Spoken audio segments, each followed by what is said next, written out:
Hello everyone, and welcome to another episode of Loving a Broken Heart. My name is Nick, and I want to give you a big thanks for watching, and I believe I do have a special guest with me. Hi, Luna. It's our cat Luna, once again. And so, it's been a long time since we've made one of these videos. I do apologize for the break in between. It's been a little hectic in the Busta household. But, the long and the short of it is work's been very busy, gearing up for the holidays, of course, with Christmas coming up, as you can see with our lovely tree in the background. But also, we wanted to give you an update on what's been going on to kind of help with why it's been a bit of a pause between the last video and this one. So, about 2 weeks ago, Jenny was having a bit of problems with her heart, mainly with having arrhythmia. She was having elevated heart rates. She's been battling a cold for a few weeks, and apparently the bronchitis, it turned into bronchitis, and it kind of got to her, coupled with a bad reaction to one of the medicines that was given to her, and she had an irregular heartbeat, and it was elevated. So we went to UCLA, and our doctors there are absolutely incredible, and they took care of her so that the heart rate went back to where it was supposed to be. And they told her to go ahead and give, to rest as much as she could, which she did, taking doctor's orders and everything. And a few days after that, however, what happened was, now we're going into this last week, which would be Tuesday the 8th, something like that.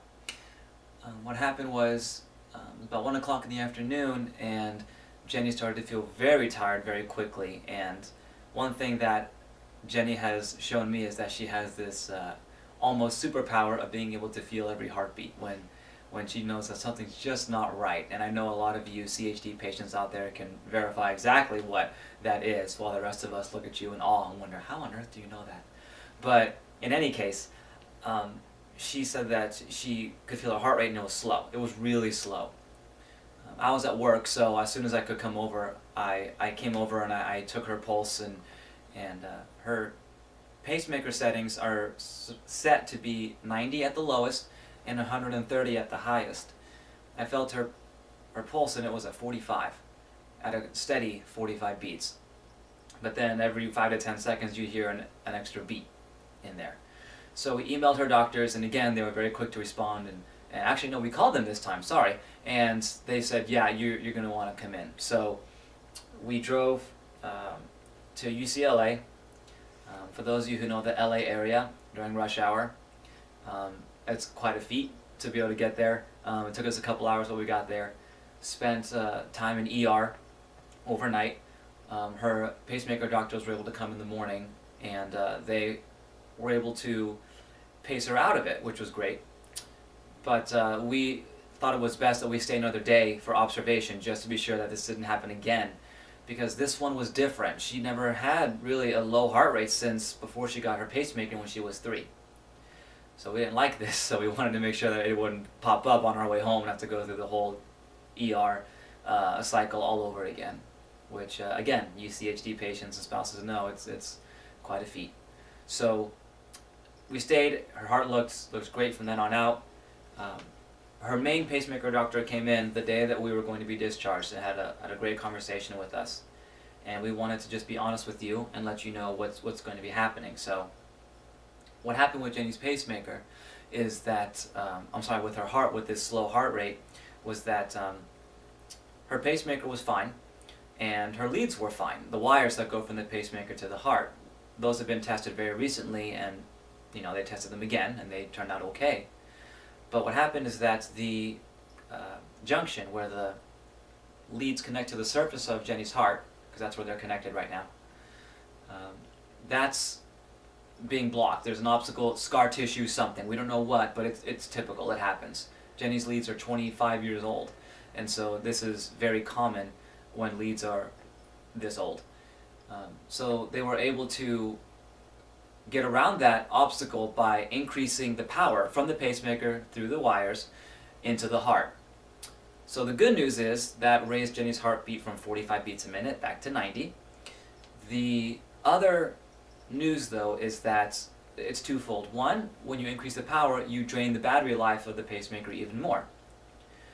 So just as a heads up with that, we knew that she was going to have to get her pacemaker replaced minimum 10 months, most likely 15 months, but now it looks like minimum 7 months and expected lifespan to be 10 months. So it put a big reduction there. The other thing is that next time that Jeni goes in for her pacemaker procedure to replace the battery, they're going to replace the leads too. And that's a much bigger, more serious surgery than just having your battery replaced. The battery replacement is an outpatient thing now, but the leads, that's certainly not. So we're looking at dates and times to be able to coordinate in order to get this done in a way that's most convenient for us. We do know that it's going to be, it's going to take time for Jeni to recover. We don't know exactly how long, but we do know it is a long process. Again, to be perfectly honest with you guys, this is actually going to be, for all the years that Jeni and I have been together, you know, we've been through a lot together in terms of her heart, but this is the first time that I'll be in a more intense surgery than pacemaker replacements and more standard things like that. So I'm at peace knowing that the Lord is in control, that He watches over my incredible wife and me too. But you know, it's a new experience. But what I can say though is that that there's nowhere else I'd rather be. You know, it's who doesn't have complications? You know, who doesn't have these things that come up? You know, we don't know what the next day is going to bring, and so with heart patients, you kind of have a rough sketch, and this is just one of those things where, yeah, it was bound to happen, and it happened. So, you know, by God's grace, we're going to get through it. We're going to be strong. We have amazing family and friends by our sides, and that actually was something that I was hoping to talk to you guys about.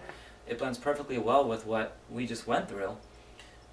It was talking about being an emotional support for the CHD patient.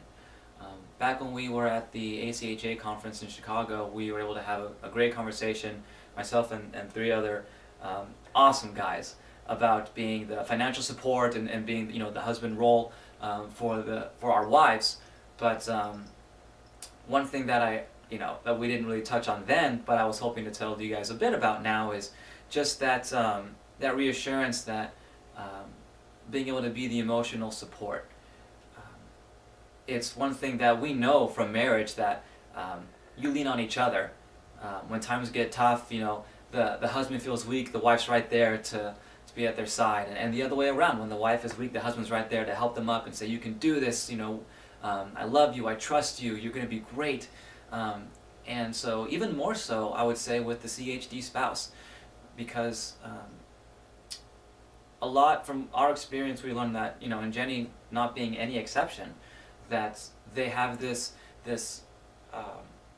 mindset that because they have this heart condition, they have extra baggage, that they're damaged goods, you know, that they don't deserve to be supported or loved in that way.